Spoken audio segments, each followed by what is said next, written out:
The gate slams shut before the first scream finishes, leaving anyone's mouth. Every light in the mansion snaps to red. A siren cuts through the halls, bouncing off marble floors polished so clean they hold reflections like water.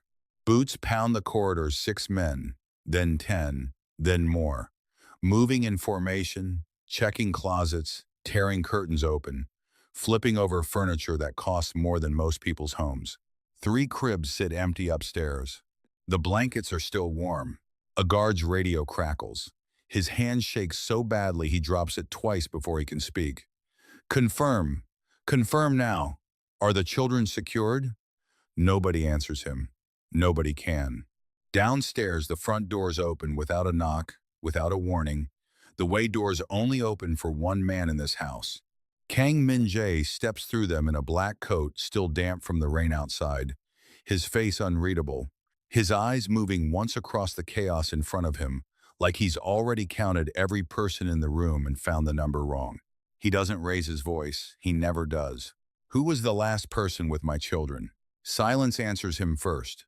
Then, one by one, heads turn housekeepers, guards, the cook still holding a dish towel, all of them turning the same direction, toward the same woman standing near the staircase with her hands pressed flat against her chest, like she's trying to hold her own heart in place.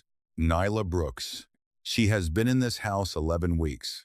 Long enough for the children to stop flinching when she enters a room. Long enough for the staff to stop betting on how fast she'd quit. Not long enough, apparently, for anyone to trust her when it matters. I put them down 40 minutes ago, she says. Her voice doesn't shake even though her hands do. I checked on them 10 minutes ago. They were there. The head of security steps forward, his jaw tight. The cameras in that hallway went dark for 6 minutes, right when you were the only one up there. Every eye in the room shifts back to her. Somewhere above them, a door creaks open on its own, slow, like something pushed it and let go.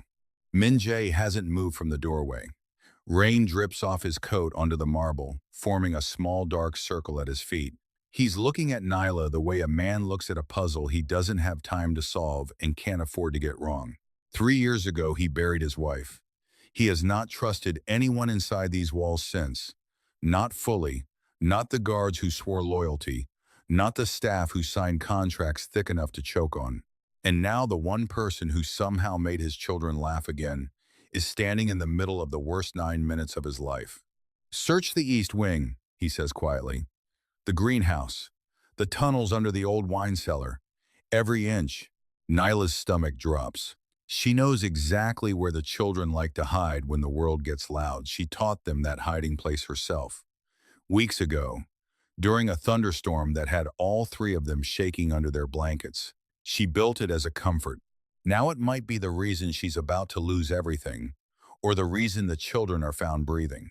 She doesn't wait to be told twice. She moves. Down the hallway, past a guard who reaches for her arm and misses, through a service door hidden behind a bookshelf that nobody but the children and her have ever used. The tunnel underneath smells of damp stone and old wood. Her flashlight shakes across the walls. Somewhere ahead, faint, almost nothing a sound. A child's voice, humming the little tune she taught them for scary nights. Relief hits her so hard her knees nearly buckle. But it doesn't last. Because crouched beside the children, in the dark, is a shadow that does not belong to any of the household staff. A shape she has never seen before, kneeling too close to 3 sleeping 4-year-olds who trust the wrong stranger without knowing any better. The figure turns its head at the sound of her footsteps and smiles. Nyla freezes in the tunnel entrance, flashlight trembling in her grip, every instinct she built over years in an emergency room screaming at her at once. She has pulled bullets out of grown men without blinking. She has held dying children steady while their parents fell apart in waiting rooms. Nothing prepared her for this, for a stranger's hand, resting near a sleeping child's shoulder, patient, unhurried, like he has all the time in the world and knows exactly how afraid she is to make the wrong move. "You're not supposed to be down here," she says. Her voice comes out steadier than she feels. "Neither are you," the man answers. And yet here we both are. Upstairs, Min-jae is already moving toward the hidden staircase. Three guards behind him, his calm finally starting to crack at the edges. He has spent 15 years making sure nobody in this country dares touch what belongs to him.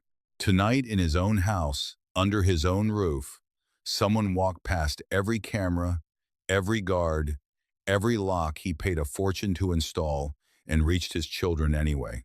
Somewhere below him, in the dark, Nyla takes one careful step forward, putting herself between the stranger and the three sleeping triplets, and asks the only question that matters. Who sent you? The man's smile doesn't move. Wrong question, he says softly. Ask her who let me in. Footsteps thunder down the stairs behind Nyla. Light floods the tunnel, and for one long, frozen second, nobody in that room knows who to trust, who to protect, or who has been lying since the very first day this story began. If you were watching closely, you already caught it. This wasn't a stranger's first time in this house. Somebody made that possible, and you're going to want to see who. Stay with this one. Subscribe to see how this unfolds, and comment where you're watching from. I'd love to say hello and see just how far our story has traveled by the time the truth comes out. The stranger in the tunnel never gets to answer. Guards swarm the passage, flashlights crossing like blades, and in the chaos, he slips through a side gap in the stone wall that nobody in the house even knew existed. Gone. No trace. No name. Just the echo of his voice telling Nyla to ask the wrong question to the wrong person. Min Jae reaches the children seconds later. He drops to his knees on the cold stone floor, still in his rain-soaked coat, and gathers all three of them into his arms at once, checking their faces, their hands, their breathing, like a man counting money he was sure he'd lost. Jisoo stirs first, blinking up at him, confused by all the noise. Jiho mumbles something about the tunnel being their secret. Jimin doesn't wake at all, just curls tighter into the warmth of his father's chest. Nyla stands a few feet back, arms wrapped around herself, waiting to be blamed. Instead, Min-jae looks up at her with an expression she has never seen on him before. Not suspicion, not anger, something closer to disbelief. You knew where to find them, he says, before anyone else did. I know how they think when they're scared, Nyla answers. That's different from knowing who let a stranger walk through your walls. The words land harder than she means them to. Around them, guards shift uncomfortably, none of them able to explain how a man got past a $6 million security system and vanished just as easily. Somebody in this house made that possible. Everyone in the tunnel knows it. Nobody says it out loud. That night, after the children are finally back in their beds and the mansion settles into a silence that feels too heavy to be real, Min-jae stands outside their door for a long time before he lets himself walk away. 2 weeks pass, and the mansion changes in ways that surprise everyone who works there. Nyla doesn't slow down after the tunnel. She speeds up. She rebuilds the children's days from nothing, tearing out the rigid schedule of tutors and etiquette lessons that used to fill every hour, replacing it with something looser, something that actually looks like childhood. Cardboard boxes become castles in the sunroom. Bedtime stories get read in 3 different character voices until Jiho laughs so hard he has to catch his breath. On Sunday mornings, she makes grits and eggs the way her grandmother in Charleston used to. And by Tuesday, the house chef, a stiff man named Franklin Doyle, who has worked for the family since before the triplets were born, starts sneaking her recipe onto the weekly menu without telling anyone why.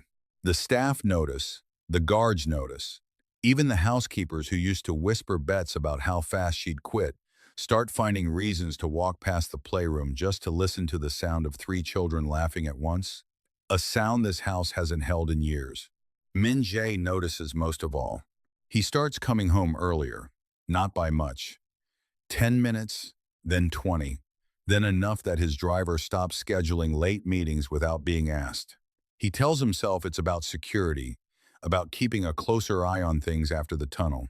He almost believes it. One evening, he stands in the hallway outside the playroom, hidden just past the doorframe, and listens to Nyla reading the Triplets, a story about a lion who's afraid of thunder. Jimin interrupts every few sentences with a question. Nyla answers every single one without losing her place. Jisoo, who has barely spoken above a whisper since her mother died, laughs so suddenly and so loud that it startles even her. Min-jae doesn't move. He doesn't breathe for a second. It's the first time he's heard that sound in 3 years, and something in his chest cracks open in a way he isn't prepared for. He walks away before anyone can see his face. But the peace doesn't hold. Small things start happening that don't add up.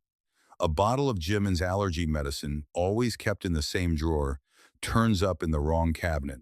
The hallway camera outside the children's wing glitches out for exactly 4 minutes, every single Thursday, like clockwork, and the security team writes it off as a wiring fault without checking it twice. One of the newer housekeepers, a quiet woman named Priscilla Andrews, flinches every time the head of security, a broad-shouldered man named Desmond Cole, walks into a room and looks away fast whenever anyone catches her doing it. Nobody else seems to notice any of it. Nyla notices everything. Years in an emergency room taught her that people don't panic over nothing. A missed heartbeat, a strange bruise, a patient who won't meet your eyes, these things are never random, and they are never actually small. She starts paying closer attention. She starts writing things down.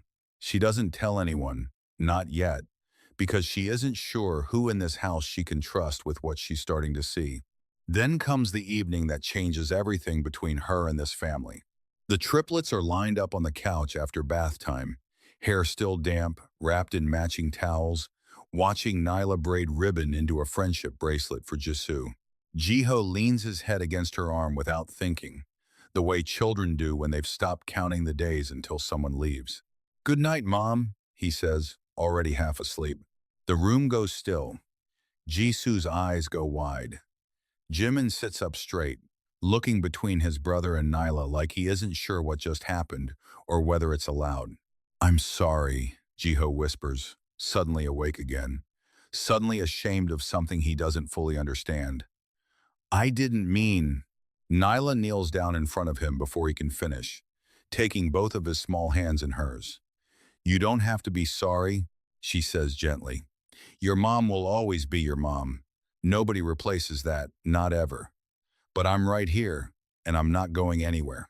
That's a different kind of love, and it's allowed to exist right alongside the first one. What none of them know is that Min-jae is standing just past the doorway again, one hand braced against the wall, listening to every word. He doesn't walk in. He doesn't trust his voice enough to try. He simply stands there in the dark hallway of his own house, a man who built an empire out of never showing weakness, feeling his eyes burn in a way he hasn't allowed since the funeral 3 years ago. He turns and walks to his study instead, closes the door, and sits alone in the dark for a long time. The storm rolls in 2 nights later, the kind that rattles windows and turns the sky the color of a bruise. Thunder cracks so loud it shakes the chandeliers in the main hall. And somewhere upstairs, in the children's wing, 3 beds sit empty, blankets pulled back, curtains open to a storm nobody invited in. A guard doing his rounds finds the empty rooms first. His radio call goes out across the entire property in seconds, and within a minute the whole mansion is moving again, the same way it moved the night this story began. Boots pounding marble, lights flooding every hallway, fear spreading through the house like something alive. Min-jae is halfway across town when the call reaches him. He doesn't wait for his driver to finish parking before he's out of the car, moving faster than anyone has ever seen him move, because 3 years ago he lost the person he loved most to a night nobody could explain, and every instinct in his body is screaming that history is about to repeat itself. Nobody can find Nyla either. And that, more than anything, is what stops him cold on the mansion steps, rain soaking through his coat for the second time in a month, staring up at 3 empty windows and asking himself a question he thought he'd already answered. The greenhouse sits at the far edge of the property, glass walls fogged from the storm outside, and when the search team finally throws open its door, the scene inside stops every single one of them in their tracks. The triplets are curled together on a nest of blankets and pillows, fast asleep, completely undisturbed by the thunder shaking the glass above them. Nyla sits beside them, one arm draped protectively over all three, a battery lantern glowing soft between her feet, an open storybook resting on her lap. She startles awake at the sudden light and noise, blinking up at a room full of armed men and one very wet, very furious-looking Min Jae standing in the doorway. They were scared of the storm, she says quietly before anyone can accuse her of anything. This is our place. We come here when the thunder gets loud. I didn't think. You didn't think to tell anyone, Desmond Cole cuts in, stepping forward, his voice sharp enough to wake the children. You took them off the grid during a full property lockdown, 2 weeks after a stranger got within 20 feet of them. Nyla's jaw tightens, but she doesn't back down. I kept them calm. I kept them safe. I kept them together. Tell me which part of that was the wrong call. For a long moment, nobody speaks. Rain drums against the glass roof. The children sleep on, unaware they're the center of an argument that could end with Nyla packing her bags before sunrise. Min Jae finally raises a hand, and the room goes silent instantly, the way it always does when he moves. He walks past his security chief without a word and kneels beside the makeshift nest of blankets, looking at his children's faces, calm and untroubled for the first time in years, even in the middle of a storm that used to send them into screaming fits. Leave us, he says. The guards file out. Desmond lingers a moment longer than the rest, his eyes on Nyla before he finally turns and disappears into the rain. Min Jae doesn't say anything at first. He just looks at his children, then at the woman who found a way to make them feel safe when an entire security force with guns and cameras couldn't. Something shifts behind his eyes, something that looks almost like surrender. 3 years, he says finally, voice low. 3 years and I couldn't get them to sleep through one storm. You were grieving, Nyla says. That doesn't make you a bad father. It makes you human. He looks at her like the word doesn't quite fit anything he's allowed himself to be in a long time. He doesn't answer. He doesn't need to. For the first time since she arrived in this house, he lets his guard drop just enough to let her see the exhaustion underneath it. And then he stands, gathers Jimin into his arms without waking him, and waits for her to do the same with the other two. That night marks a shift nobody in the house can name out loud, but everyone can feel. Min Jae starts joining dinner some evenings instead of eating alone in his study. He starts watching bedtime stories from the hallway instead of walking past. He never steps fully into the room.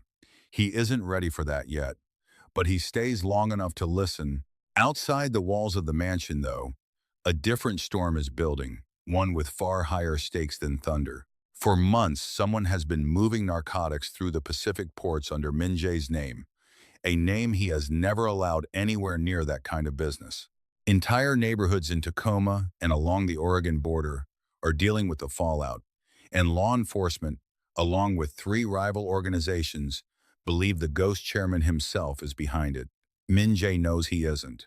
What worries him more is how precisely his enemies seem to know his every move, like someone on the inside has been feeding them a map.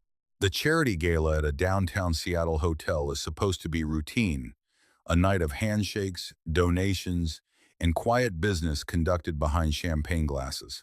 Nyla has laid out his suit that morning, the black one he always wears to these events, sharp, unremarkable, exactly what's expected of a man like him.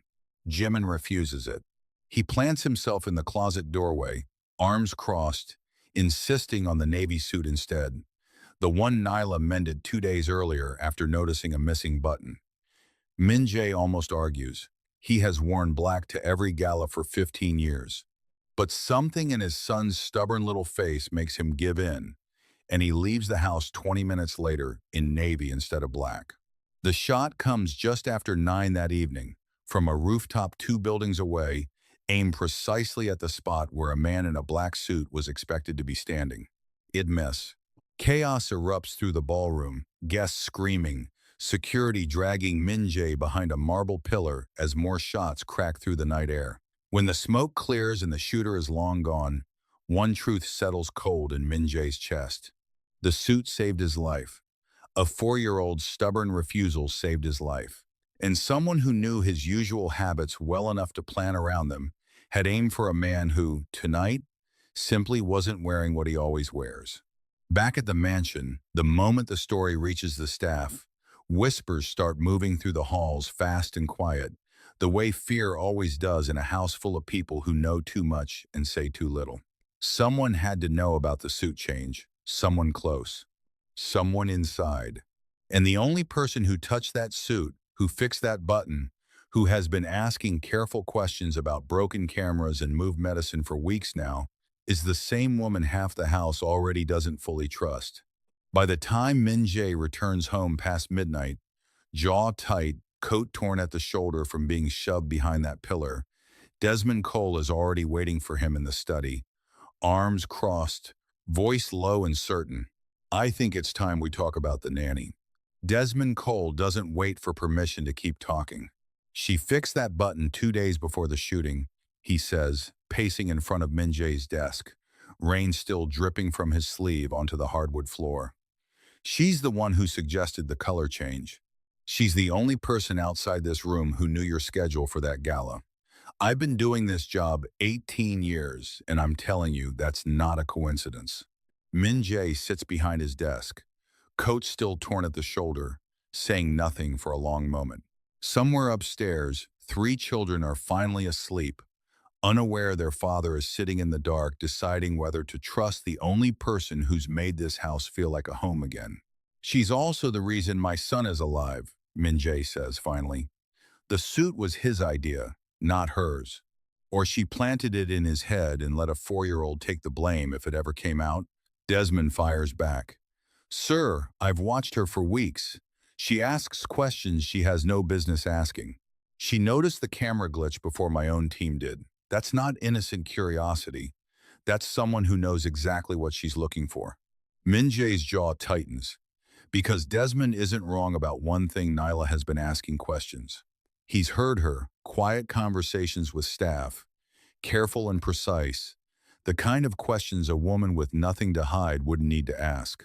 For the first time since the tunnel, doubt creeps back into his chest, cold and unwelcome. He doesn't sleep that night. 2 floors above him, Nyla doesn't sleep either. She sits at the small desk in her room with a notepad in front of her, filling page after page with everything that hasn't added up since the day she arrived. The missing medicine. The camera that glitches every Thursday at the same 4 minutes. Priscilla Andrews flinching every time Desmond Cole walks past her.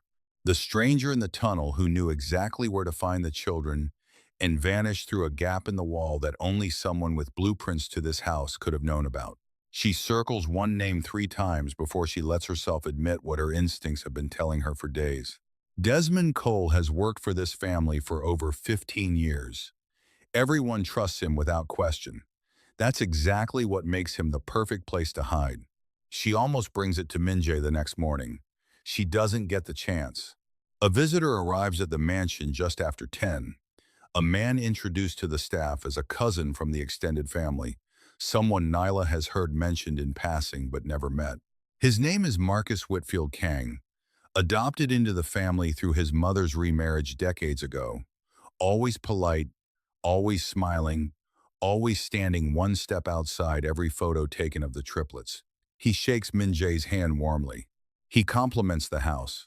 He asks, casually, almost too casually, how the children have been sleeping since the incident during the storm. Nyla watches him from across the room and feels something cold settle low in her stomach. The same feeling she used to get in the emergency room right before a patient's numbers dropped without warning. That evening, she finally corners Priscilla Andrews alone in the laundry room, gentle but direct, asking why she flinches every time Desmond walks by. It takes almost 10 minutes of quiet reassurance before Priscilla finally breaks, her voice barely above a whisper, tears already forming. He told me if I said anything, I'd end up like the last one who talked too much, Priscilla says. The nanny before you, she didn't quit. She was scared out of the state and told never to come back. Nyla's blood runs cold. Scared by who? Desmond, Priscilla whispers. He works for Mr. Whitfield now. Has for over a year. I only found out because I saw them meeting behind the old stables, middle of the night back in April. Everything clicks into place at once, fast and sickening. The yacht explosion 3 years ago that authorities called an accident. The string of nannies who quit within weeks, too traumatized by something they never fully explained. The missing medicine, the camera glitches, the stranger in the tunnel who slipped through a gap in the wall that only a longtime member of security would know existed. All of it leads back to the same two names. Desmond Cole, Marcus Whitfield, Kang. A man desperate to inherit an empire he was never meant to run, and the trusted right hand who made every piece of it possible. Nyla doesn't waste another second.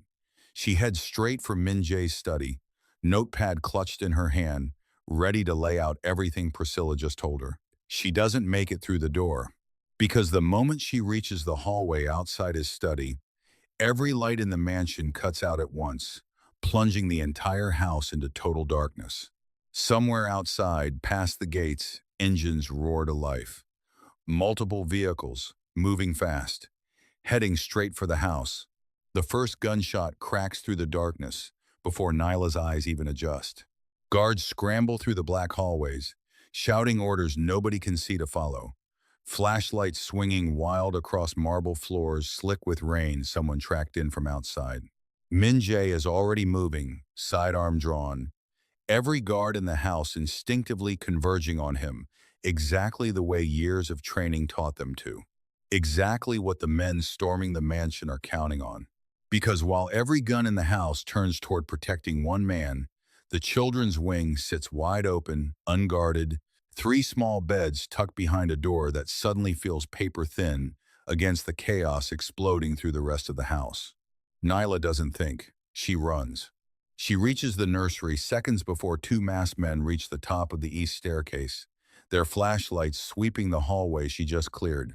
Her heart slams against her ribs as she scoops Jimin up first, shakes Jisoo and Jiho awake with a whisper instead of a scream, and pulls all three toward the hidden door behind the bookshelf, the same tunnel entrance she showed them months ago during a storm that used to terrify them. Tonight, that same hiding place might be the only thing that saves their lives. The tunnel is pitch black except for the small flashlight clipped to her waistband, swinging wild shadows across damp stone walls as she moves. Jimin's hand grips hers so tight his small fingers turn white. Jiho stumbles once and she catches him without breaking stride. Jisoo doesn't cry, doesn't make a sound, just stares straight ahead with a kind of silence that breaks Nyla's heart more than screaming ever could. Behind them, muffled through layers of stone and plaster, gunfire continues to erupt through the house above. She sings to them as they move, low and soft, an old hymn her grandmother used to hum over a stove in Charleston, not because the moment calls for music, but because fear spreads fastest in silence, and these children have had enough silence to last a lifetime. They reach the hidden cellar beneath the old wine room just as the tunnel behind them goes quiet. The gunfire above finally starting to fade into shouting, then footsteps, then nothing at all. Nyla barricades the door with an old wine rack, settles the children into the corner, and only then, in the sudden stillness, does she feel the heat spreading across her side, the wetness soaking through her shirt where a stray shot caught her during the run through the tunnel. She doesn't tell the children. She pulls the small emergency kit from her bag, the one she started carrying the week she noticed the first missing bottle of medicine, and treats Jimin's scraped palm from where he fell, wraps it gently, kisses his forehead, makes sure all three of them are settled and calm before her hands finally start shaking too hard to keep working. She presses a cloth against her own wound just as her vision starts to blur at the edges. The last thing she hears before the world goes soft and distant is three small voices whispering her name over and over, like it's the only word that matters. When the cellar door finally opens, it isn't a masked man standing in the doorway. It's Min Jae, coat torn, blood on his knuckles that isn't his own, chest heaving from having fought his way through half his own house to reach this room. He expects the worst. He has spent 3 years bracing for exactly this kind of silence. Instead, he finds his 3 children asleep, wrapped in blankets, safe, breathing, alive, curled against a woman who used her last conscious moments, making sure they never felt the danger closing in around them. Nyla is pale, one arm still looped protectively around all three children, even unconscious, blood soaking through the makeshift bandage at her side. For the first time in 15 years, in front of guards, in front of the wreckage of his own home, Kang Min-jae drops to his knees. Not from exhaustion, not from fear, because the empire he built to protect his family couldn't save them tonight. An ordinary woman with nothing but her own two hands did. In the weeks that follow, the truth comes out in full. Desmond Cole is arrested trying to cross the Canadian border with falsified documents. Marcus Whitfield Kang disappears before authorities can reach him, his name quietly erased from every family record that once claimed him. The yacht explosion 3 years earlier is finally reopened as a homicide investigation. Every nanny who fled this house in fear finally gets to tell her story to someone who believes her. Nyla recovers slowly, 3 children rarely leaving her bedside during visiting hours, each one bringing drawings, stolen cookies, and one very insistent argument about who gets to hold her hand first. Min-jae never gives a public statement about what happened that night, but years later, when a reporter finally asks him why he trusted an ordinary woman with the most important thing in his life, he gives an answer that ends up printed in newspapers across the country. "Everyone else protected my empire," he says. "She protected my children. That's the only title that ever mattered in this house." If this story moved you even half as much as it moved us to tell it, hit subscribe and turn on notifications so you never miss the next one. Share it with someone who needs a reminder that real strength looks like showing up, not showing off. And drop a comment below. We read every single one, and we'd love to know what part of this story stayed with you the longest.